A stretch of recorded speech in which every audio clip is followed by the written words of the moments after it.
early. I'm not ready. I haven't got anything really to say. I've only just got here. I was going to do the 10 greatest triple albums. That was my plan. But you've caught me off guard. Anyway, I can show you something interesting. I've had a couple of packages arrive. I've got this one here. Let's see what we've got in this one.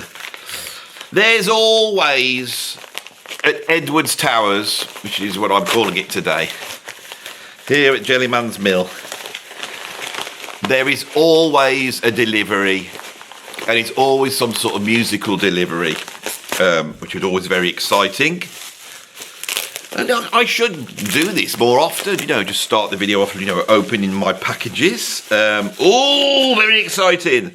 So this is the new Soft Machine album, right? I think Soft Machine are at the peak of their powers, right? And they play jazz, but they are unencumbered by all the sort of snottiness and elitism that I believe exists in jazz. They can just do whatever they want. And so I'm a massive fan of the contemporary Soft Machine, Asaf Circus, Fred Thelonious Baker, Theo Travis, and of course John Etheridge. This is very exciting. Now, you never know. We might be seeing more of Soft Machine in the future on my channel. But go and check that out. I haven't heard this one yet, but it will be great. The last one was absolutely fantastic. I'm a big fan of Soft Machine, but I have to say that my favourite Soft Machine is the stuff they're doing now. And then we've got this package here that's just come through. Oh, this has been well wrapped, this has. Look, I just can't get in. You don't mind this? I know there's not much actual content here. This is just chatting, really. I do apologise. You're here early. If you just come a bit later, then my God, this is packed well.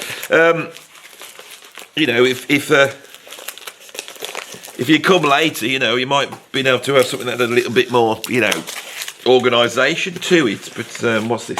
Oh yes! What an incredible album. Now, of course, this is a triple album, isn't it? So where is this going to go on my top 10 triple albums? It is a very good album. Oh, I do look forward to listen to this. Brilliant. This is the box set as well. So I've got I've got 2 discs. Well, it's 2 discs. I thought we were going to get 3 discs. So there's a little booklet. It comes in quite a nice little case. I do like that. And they've colorized it. I think the original was black and white, So, two great albums there, So, I'll just go and grab it. I'll grab my coffee. Try and wake myself up. I do apologise for not being ready. Hey, Andy. Oi, Andy. Can you hear me? Danny, pipe down. So I do apologise for that. It's bloody. He knows not to, interrupt me when I'm YouTubing, but because you're here early, he can hear me opening packages and. Andy, I got something to tell you. Be quiet, Danny. I'm not having it today. You're probably wondering who I'm talking to.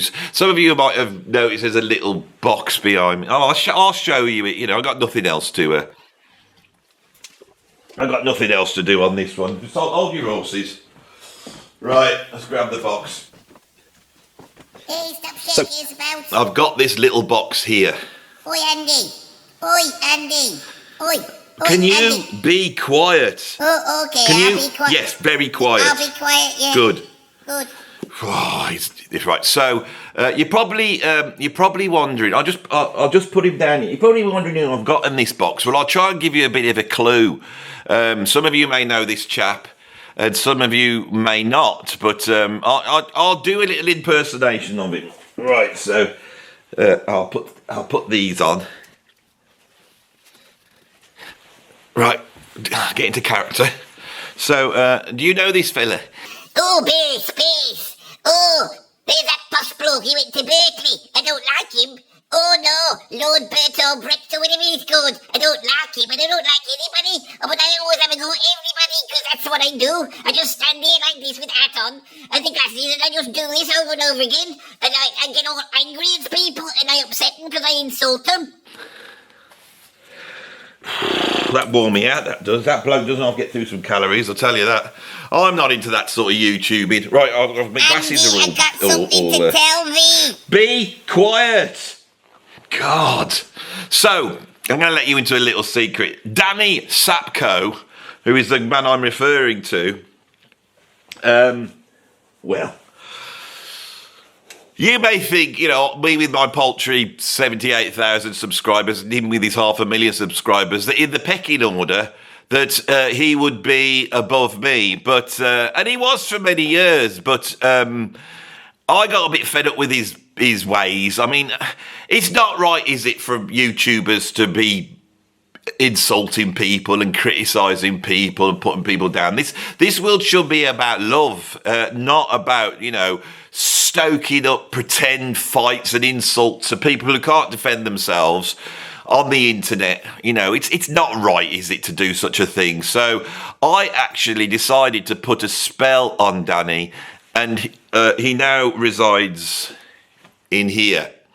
Right, so he obviously has something he wants to say. So shall we see what he's got to say? Shall we see? So let's have a look. Go on then, Danny, fire away. So really, I just wanted to make sure, once again, that we're all on the same page when it comes to me taking the piss. It comes from a good place, you know, even though it might not be immediately obvious sometimes. But while we're on the subject, where were all you that were offended when bloody Andy Edwards called me a fat little idiot or whatever he said? Then we've got that Danny bloke in the UK, just goes bass, does that, isn't it? But, and he stands there going, why did you always ever go at Todo? You take it like that, when you can go load of bass, you'll go to bass. You know, he stands there, he's a little bit like Michael Anthony, he's little and fat, isn't he? 44,000 people watched that, and not one of them sprung to my defence. Instead, that miserable dipstick got fast-tracked straight to Rick Beato. Andy Edwards talks shit about everyone, and it's hilarious. You know about music, so you find it funny, so I do find it funny. Yeah. Oh, let's all laugh at the fat midget. Bloody hell, man. I really hope I bump into Andy Edwards at the guitar show in Birmingham in a couple of weeks. I'm going to make him feel about as welcome as a cartoon Muhammad. Oh, God, shut him up. He's got upset, you know. He's insulted so many people, upset so many people with his antisocial ways and his northern bloody humour. Bloody, like he's like the he's like the Bernard Manning of bass, that bloke. Well, as we're here, let's deal with this. He did get a bit upset, you know. He does. And on that video, I did sort of call him little and fat. But the thing is, he actually is little, right? It's no insult. He lives in a blue tiny box. The bloke is little. I mean, I could have called him tiny. Tiny would be more accurate than little. Now, as I've always said, Danny is a very, very fine bass player. Actually, in the sort of YouTube bass world, and there seems to be this bass world, you've got Davey 504, you've got Lord Bertolt Brecht, or whatever his name is, posh boy, you know, the one who went to Berkeley, paid for by his mum and dad, most likely. And you've got Danny Sapco, you know, and I have to be honest, if I was going to pick which one is my favourite bass player out of those, it'd probably be Davey 504, but Danny Sapko's, the thing is with Danny is, he has got a groove, he's got more balls about him, and in that way, I would describe his bass playing as fat. Yes, fat, not fat, and I apologise if I didn't pronounce it properly, but fat is pronounced like fat, you know what I'm on about, P-H-A-T, fat. He's a fat bass player. He's a little fat man. That's what I meant. And so, Danny, did you hear that? He's happier now. He's piped down. He'll be all right now. He does get upset. He gets wound up by all sorts of things. Old Danny does. He does get upset, and I will give him his freedom at some point. He does want to go to the guitar show in Birmingham, like he said. So I might let him out for that. But if he's naughty, he's going to have to return. You know, he has to understand that subscribers mean nothing, right? Subscribers mean nothing, right? Okay, in the pecking order of YouTubers, right, he just needs to know his place in that pecking order, right? And the evidence of that, as he pointed out, is I never got fast-tracked onto Beato. I never got fast-tracked. What happened was Rick chose me to go on his channel because Rick knows quality when he sees it. You know, that's the bottom line. Danny, you know, why does he need to go on? He's got 500,000. That's 500,000 subscribers there. Doesn't need to go on it. You know, it's going to at least let me catch up a little bit. At least get me my silver plaque that I can have on the background. Now, this is all very up its own arse YouTube talk, isn't it? This isn't really. And I feel after the little bit of comedy we've had at the beginning of this, if you could call it that, somebody might be laughing at it. I never professed to be a comedian. I spent my life as a drummer. You know, I've had to associate with bass players, you know, for many, many years. I know exactly what they're like. Right? Do you want to know what bass players are like? Shall we do the video on that, shall we? Bass players, right? God, it's like, we know that the guitarists are egomaniacal types that want to get up in front, but they can't sing, so they have to play the guitar, right? We know that. You know, we know that they think they're the bee's knees. We know what singers are like. Singers, you know, they're also egomaniacal, but they don't think they need to do anything. All they got to do is stand up on stage and they think look cool and just murmur a few words and eye up the birds in the audience. Sorry to use such a misogynistic term there. Is birds misogynistic? Anyway, that's what the singers do. Then you have the solid drummers behind, you know, and we have been like, we're like in the hierarchy of privilege, you know, ladder in the band. The drummers are down at the bottom. We have all the jokes. Everyone says we don't know anything about music. You know, we know what you call someone who hangs around with musicians and drummers. There's all that bit, and then we get labelled that we like to destroy stuff and blow stuff up just because Keith Moon had a, you know, tendency to blow up toilets, right? I've never blown a toilet up in my life, and I don't think Dave Weckl has. I'm pretty sure Vinnie Colaiuta hasn't. You know, I'm pretty sure Cozy Pal never felt the need to blow a toilet up. Drive a car too fast? Yes, but, you know, this is it. Us drummers, we are maligned, right? Now, they say all this about music theory. I promise you, I have a raft of music theory up here in my old noggin.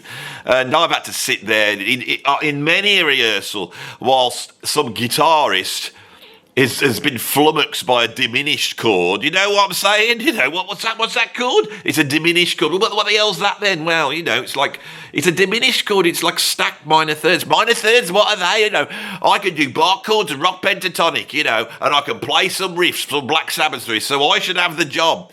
Okay, then I'm having to play like 4 instruments all at the same time. I'm having to, like, you know, balance a massive coordination stuff and get tone out of it and pull off all this complexity in all 4 limbs, right? You're just strumming away on 6 strings. Now, it's possible to do some complex things on guitar. I admit it, but most guitarists don't like that. No, and that's why they have their God and Lord. Their Lord being Dave Gilmour. I don't like all this fast technical guitar playing that I can't do. I don't like all these. It's musical masturbation. Ooh, watch yourself. What you going on about now? Masturbation. Just keep it down, mate. It's musical masturbation. It is. I play feel. That's what I do. Feel. Listen to David Gilmour. He could say more with one note than Alan Holdsworth could do with 1,000,000. Oh, it's all very technically incredible, but in the end, it's just a circus show, isn't it? No, listen to Dave Gilmour, because I really like it, because that has got feel. It has nothing to do with the fact that I can pull those licks off. you know, because he never gets past around about 90 BPM. There's never any key changes, and he waffles around with 5 notes, basically. That's all he does. But the thing is that he does that because you don't need all the theory. You don't need to read music or know what the note names are or know how chords are constructed or know how music works. You just feel it from the inside, you know. So there's your guitarist there, right? You got your they're the fakers. They're the 2 fakers. Now, I'm not going to say that about the bass players, because the bass players are they're providing the fundaments. Right. So a guitarist will be strumming the chords, right? He won't know what they're called, but the bass player has to know what those chords are. He has to look at them and go, oh yeah, that's an A minor, so I'm going to have to play. And they can't play all the sort of rock pentatonics. They've got to play their root. They've got to know where their fifth is. They've got to outline the harmony. So bass players will often have a little bit more theory knowledge than the guitarists. And to be honest, you know, it's like, I'll have to say this, you know, most bass players start off as guitarists. If you decide to play the bass from day one, that is a real sign of mental illness. Now, I'm going to try to explain why that is. Because can you imagine, you want to be in a band, right? But you don't want to be the singer. You don't want to be the guitarists, right? Okay? You're not going to sacrifice all that and sit at the back where no one can see you, providing the basic, you know, engine of the band. You know, by that I mean sort of, well, you know, have you heard the phrase, you know, a band is only as good as its drummer? Have you heard that phrase? Right, you name me a band with a bad drummer that can't do anything, right? So if you take the Beatles, the rest of them, inept. They just got a few chords down, you know. They were like amazed at a B minor chord when you read interviews with them, but they got better as time went on. But when they get in there, the drummer, Pete Best, he wasn't the best. They had to sling him out, didn't they? Get in Ringo Starr. Now, was Ringo Starr much better? I don't know, but he was better than Pete Best. George Martin said, no, you need a decent drummer. Right, Oasis. They got that bloke who had that one fill. Remember the bloke who was on the first album? They know, and the rest of them are crap, but the thing is that they needed a different drummer, so they went and got Alan White, a decent drummer. It's always like that. All bands have to have a decent drummer, so don't be knocking the drummers. If Danny bothers to listen, he's gone to sleep now, so he might not even do a reply to this video, you know. He's very up himself because of his $500,000. I've told him. I said that means nothing, Danny. It means nothing. Anyway, so to choose to play the bass means that you want to be on stage playing, but you don't want to be centre of attention. So what are you doing? What are you there to do? Okay? What you're there to do is have like a personality crisis. Now, bass players are usually like that because they've got some sort of anal retentiveness going on. They're like very particular. Everything's got to be a certain way, you know. So they're a little bit like keyboardists in this regard. Keyboardists are off the scale when it comes to this. But bass players, they always have like equipment, and they always like have like an iPad with all the charts on it. They're always organised, you know. And within this realm of bass playing that they've entered, because they're quite anal retentive, the genre of bass YouTube has gone through the roof.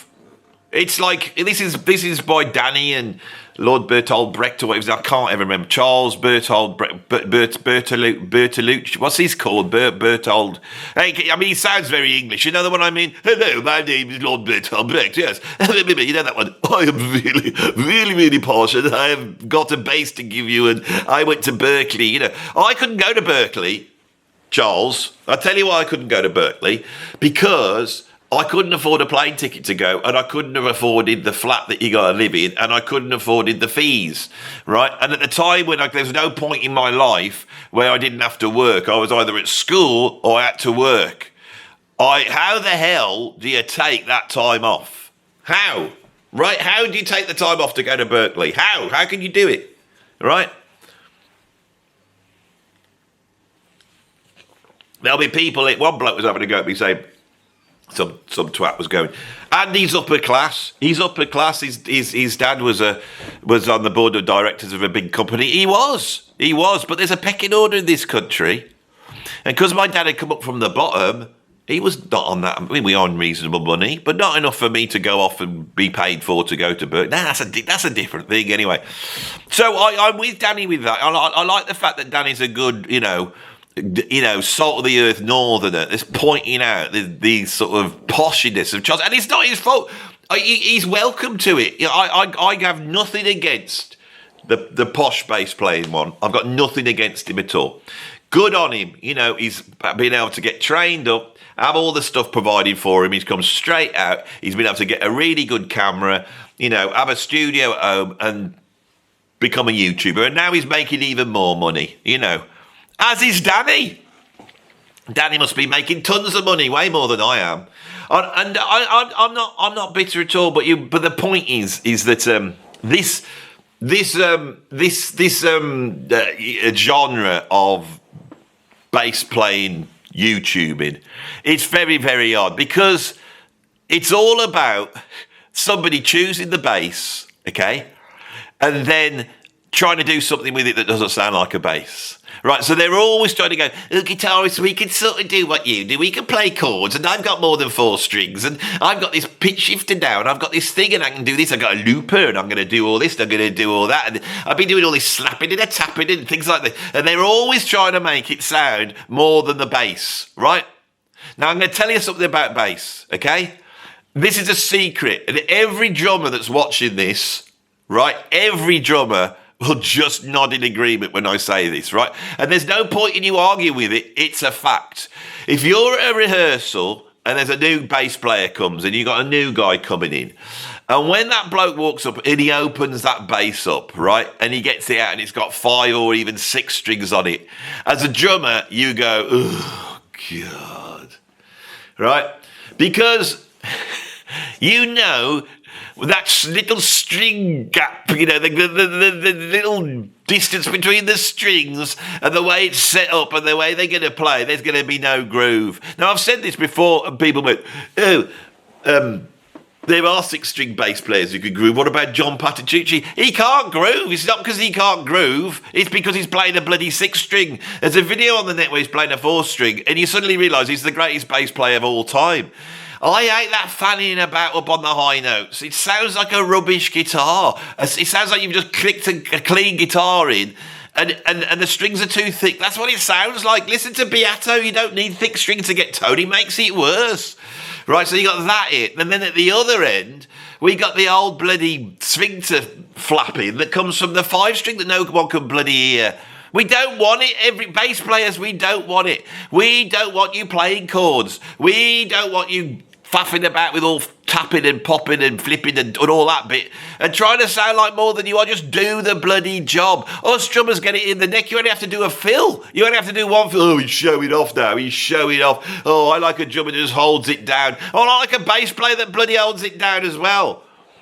But no, and because of this, they've created this whole bloody thing out there. Can you play this? I'm going to play this. I've written the track that's really hard. Can you all come along and try and play it? And then you have to watch some sort of, incel sat in his bedroom with a bass round him and a rig, and they've always had the computer going along, don't they, with it recorded in the background. And there they are with no personality whatsoever, sat there like that. Going, no expression on their face, like this. Oh my God, what's happened? And people like Danny Sapco, they've played into it. I've never gone down that bloody route, have I? Never, ever. Have you ever seen me do that? No. Right, I got chops on the bloody drums. I can sit there working out a lick for a whole bloody week and then play it 100 million times, and then when I get absolutely perfect, go into the audio, match it all up and put all the bloody velocities up so they're all the same and polish it up, I could do a bit of the old turd polishing if I wanted, and then anyone go, oh, look at Andy, he can play good licks, going really fast and does all that. Oh, he crossed his hands over there, look how fast it is. Oh, it's really, really fast, Bloody hell. I used to be fast. I'm not as fast. I'm still fast. I'm still fast on the drums. I'm fast. I'm not as fast as I was. You know why? Because I'm old. The body can't take it as you get older. So what am I supposed to do? Give up because I can't play fast? Now you might be pointing out the fact that You know, I've just got to criticise the guitarist because there's one lot of people, fast playing, don't feel. And then there's the other one just judging people on how bloody fast they are. This is the problem with our world. And the likes of Danny Sapco, they bloody play into this. Now, I've got to say something about Danny.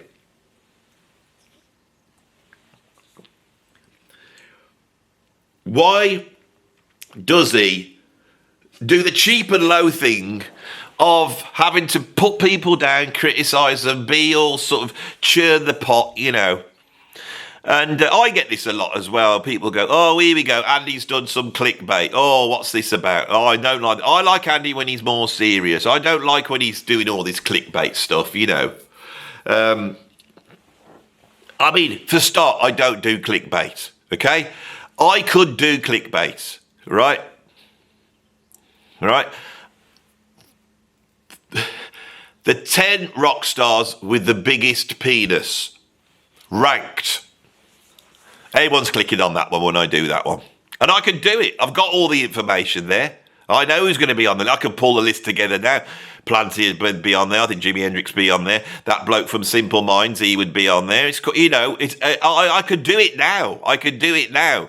A bit of research, you know, and I could probably work it out. It wouldn't be accurate, but it would be the best top 10, you know, rock penises out there. I could do it now, right? And I know there's 200,000 views in that one straight, but I don't do it, do I? You know why? Because I've got standards. I have got standards. You might not think I've got standards, but I have got standards, and that's the bottom line. So when I create a video, me personally, what I do is you make a title that will draw people in. That's not clickbait. What that's called is being appealing. Okay? Clickbait is when you promise something and don't deliver it. That's clickbait. I always deliver. Okay? I always deliver. Right?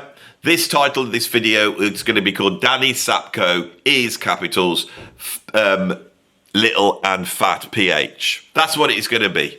Just putting Danny in the title is going to bring him in. Oh, Andy's talking about Danny, oh, blah, blah, blah, and all that type of bit. I've got a bit of sort of profile, because I got to be honest, I'll let you in on a secret as I get to this second half of the video, is that this black box here is actually got nothing in. That was actually, you might not have known, but that was CGI. It was trickery. Now, I don't want to bring the tone, make it all a little bit depressing, but this box,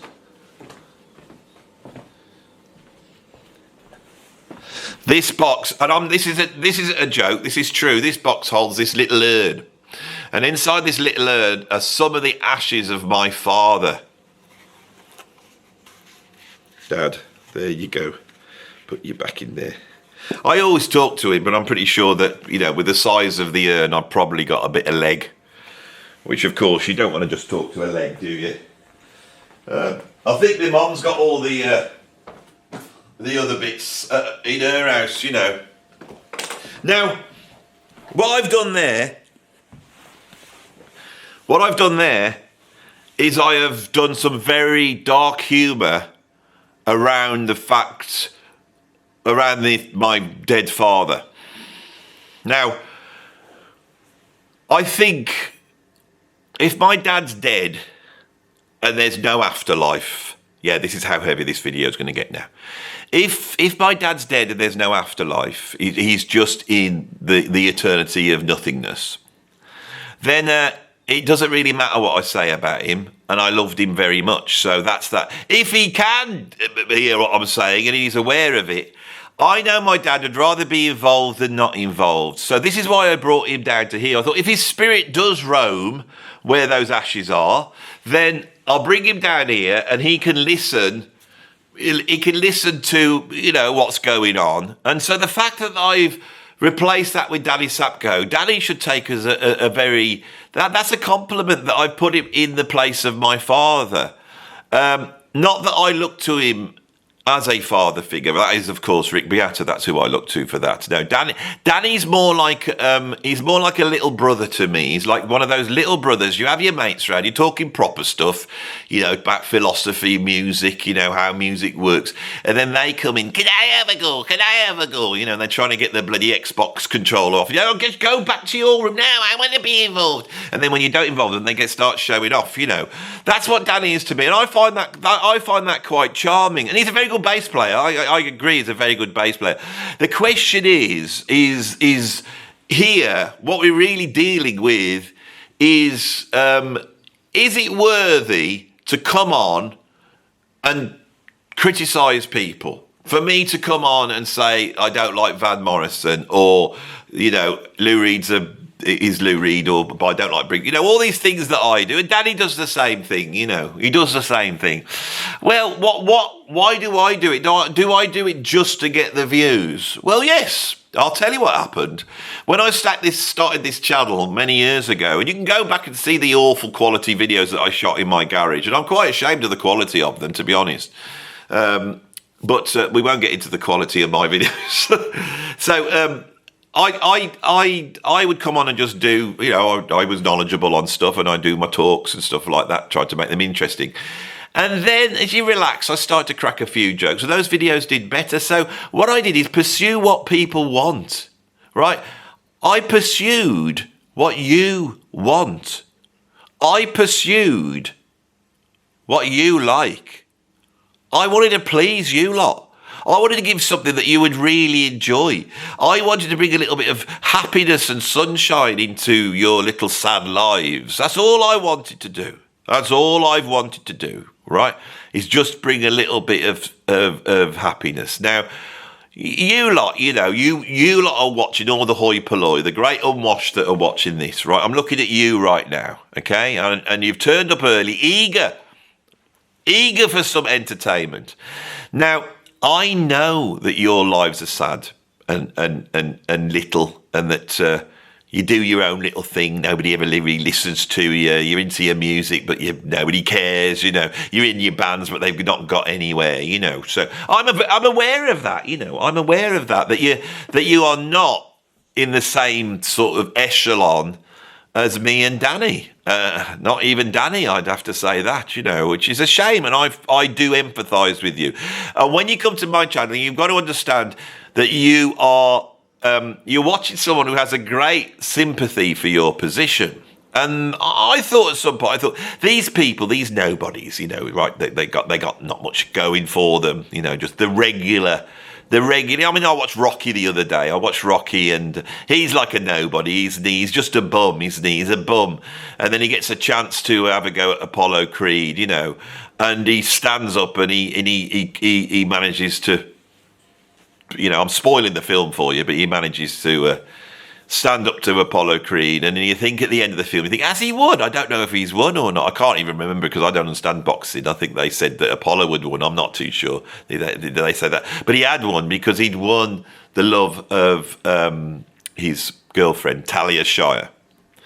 So, and that's what life's all about, you know. So you little people, you've got to be happy with those little things in life, and the fact that you got a girlfriend. If you haven't got a girlfriend, it's probably made you even more depressed, but I can't help that.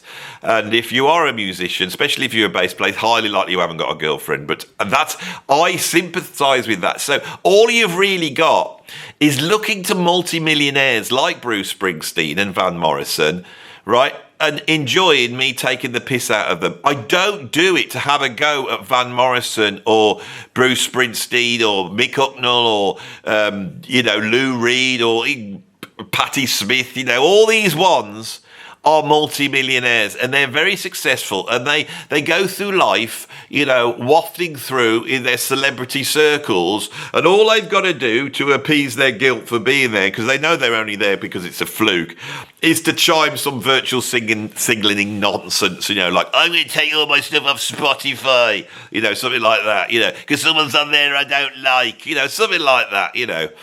And we'll soon realise that they've all been bloody worshipping Moloch. It's true, isn't it? It's bloody true. Moloch worshippers. Moloch. You know what Moloch rhymes with? Yeah, bollock. It's a load of bollocks. Load of bollocks. Bollocks, mollocks, Danny Sapco, all these things have been covered in this. But yeah, that's why we do it, because it does bring the boys to the yard, because most of the boys are lonely little... But then we got some middle-aged blokes, and they've done well in life. You know, there's a lot of those watches. You've done well in life in your normal jobs, you know, because you've had a good job, you've been able to buy yourself a really good guitar or bass, and you've got a nice amp. And now you're going into the autumn of your years, and your kids are left home, you know. You might have your little rock band that does your Clash covers, do that at the weekend. And this is what brings a little bit of sunshine into your world. Bloody hell, I'm exposing the whole lot here. I'm exposing it all to the world, but I tell you something now. There is a message behind all my videos. However silly they are, right? However political they get, and however I might even have a political opinion that you don't like. That might be the case every now and then. I'm sure the world would be a much sadder place if we all had the same political opinions, wouldn't it? It wouldn't be great. There's obviously reason God gave us a world where everyone has different political opinions. Maybe it's because for the world to be a good place, you've got to have people with different opinions, and then they need to engage and sort of talk with each other and find a compromise and get on. And how do you do that? How can you have a different opinion and yet still get on with someone so you can engage with them and negotiate to an outcome which is beyond your opinion or the other person's opinion, a greater opinion that is better than what you know as an individual? How do you get to that? You get to that through love. And underneath all my videos is love. The love of music, the love of all the music that's out there, even the music I don't like and the music I like. And the love of my fellow YouTubers like Danny, who in reality is one of my favourite YouTubers of all time and has inspired me to come out here and make my videos more entertaining by putting a bit of spice in them. That's all it bloody is, right? So Danny, you know, if I do go to the Birmingham Guitar Show, which is highly unlikely, but if I do and I do get to meet you, I will give you a big hug when I see you. Okay, that is what I will do. And I expect that to be reciprocated, and I expect to experience the YouTuber bond that binds us all together, like the YouTube music force. You know, the force, it binds all the YouTubers together. We're all in this together. We're all in this together as music YouTubers. We're like a clan. You know, and we need to stick together, and we need to champion music, because poor little music has been a bit bloody. You know, it's on the ground and being kicked by AI and bloody downloading and digital audio workstations and idiot people that have been trained not to be able to listen to proper music. And it's down the ground. And the only people that's keeping it alive, even if it is some incel bloke with no chin playing some really fast bass playing or whatever it is that impresses everybody, that's still better. There's a load of bloody AI nonsense. Come on, let's all get in this together. Come on, everybody come in. Come on. Yeah, that's more like it. I was only one. Oh, it's gone all bright then. Did you see that? It's gone all bright. And I've got now. Oh, hang on. Sorry about this. Did I breathe on it or something? There we go. There we go. Back in the game. So, yeah. This is just fun. It's just fun. That's all it is. Don't take it too serious. That's why we have music, right? Music's not going to kill anybody, right? It's a place where we can deal with incredibly deep and interesting ideas, right? But it won't harm. That's why it is what it is. It's the playground of thought. It's the experimental lab of morals and virtues where we can get to discuss this stuff, right? Now, before I go, I've got to say one thing here. Many years ago, I thought I'm going to do a thing where I put a classic album on that I haven't heard, and I listen to it and I report back. You know, there's loads of classic albums I've never heard. You know, as a music YouTuber, I have to try and pretend I know absolutely everything, but there's loads of albums I've never even listened to, you know. Not going to tell you them now, but Astral Weeks was one of those albums. I went to that album expecting it to blow me away, and I found it absolutely horrible. I mean, really horrible. And so did everyone else who travelled in my car that week until I got to the point where I couldn't take it anymore. So I made a video how much I hate Astral Weeks.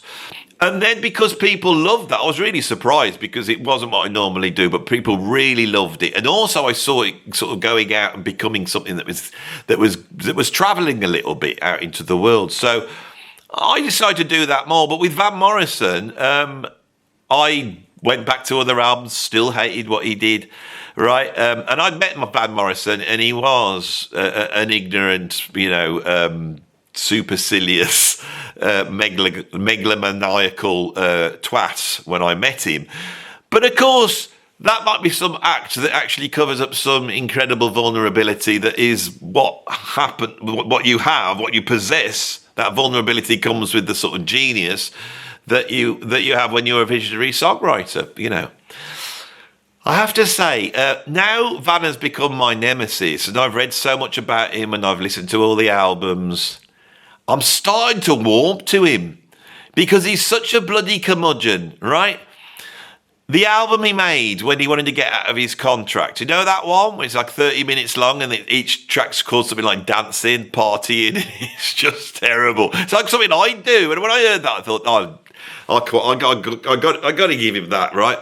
And then at the end of his career, the one that bloody wound up all the lefties, where he had an opinion about bloody COVID and Facebook and all that bit. Now, I'm not saying I agree. I never say that I agree with him, but I enjoy more the fact that he brings that album out.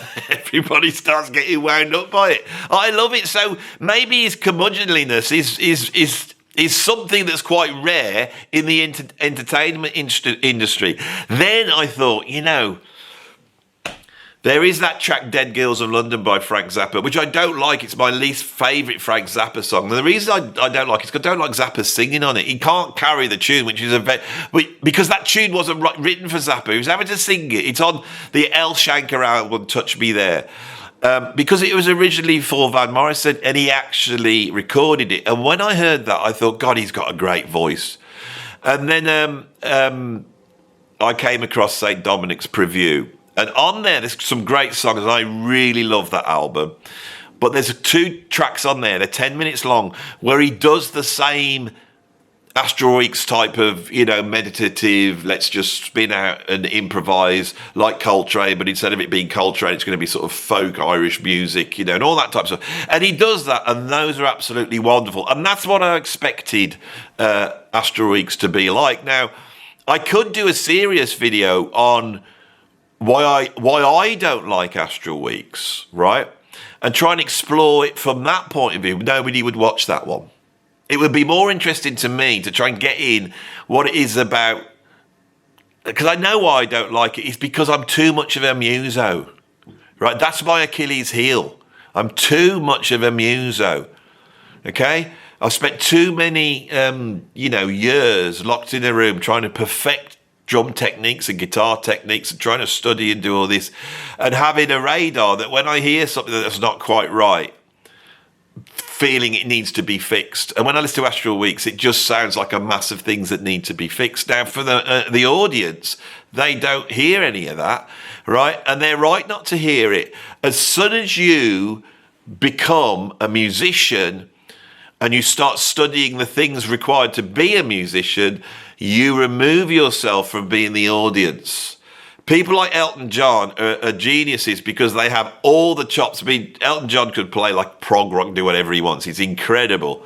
But he also understands what the general public wants. That is incredibly high skill. And not many people have that. Does Van Morrison have that? Yes, he does. Because as much as I hate Brown Eyed Girl and as much as I love Moondance, they are great songs and they speak to people. And so, and any of us that's watched, An American Werewolf in London will always have, especially if you're a boy of a certain age and came across that film, you will always have that song, Moondance will always have a special place in our hearts, won't it? Yes. Jenny. Okay, so 45 minutes. 45 minutes you got completely unprepared. And Not bad, is it? Come on, Danny. Who is the daddy Danny of YouTubers? Come on, admit it. I want to see you do 45 minutes like that. Come on, 45 minutes on me like that, off the top of your head, no editing. Sit down, camera, proper YouTubing. Camera, you, go. Create magic on the spot. My brain's been going like the clappers like this, I was making all this up. Making it all up I was. And thinking, well, I'm going to have to boob up special effect there. I'll have to add that there. There's going to have to be a little voice here. It's more, you don't understand what's going on this channel, do you? Nobody bloody does. I'm misunderstood, I tell you. 80,000 subscribers, come on. So if you're not subscribed, see how I've moved to that. Not like just any other YouTuber. Not like, oh, now I'll do this subscriber bit. I've moved to the fact that I deserve more than bloody 80,000. Right? And I know there's a whole bunch of you who watch this. You go, I don't like Andy. He just get on my nerves. But you still come and watch. I know half of you are not subscribed. If you lot subscribed, I'd be on 160,000 overnight. Right? Subscribe. Right? Look into your horrible little nobody soul that you've got. Look into it and think, I have a choice here. I can either react against Andy and show my bloody virtue signalling bloody worthiness by not subscribing, or I could just subscribe and go, yeah, I know, I get it, Andy. Right? That this is an act and I'm not like this, and I create videos that are entertaining so that you can be entertained, and I try my best to do it. That's it. Right? I'm not Dave Chappelle or bloody Harry Hill. I'm not nowhere near that. I'm a drummer, but I try and make this as interesting as possible, and I try for you to be able to watch it and go, I quite enjoyed that. There was something quite profound. There's something quite interesting. I quite enjoyed him take the mickey out of the bass players, and it turned out he likes Danny after all, even though he took the mickey out. I don't understand that. Maybe because it's a bloody act. It's an act, and in real life, I'm the nicest person in the world.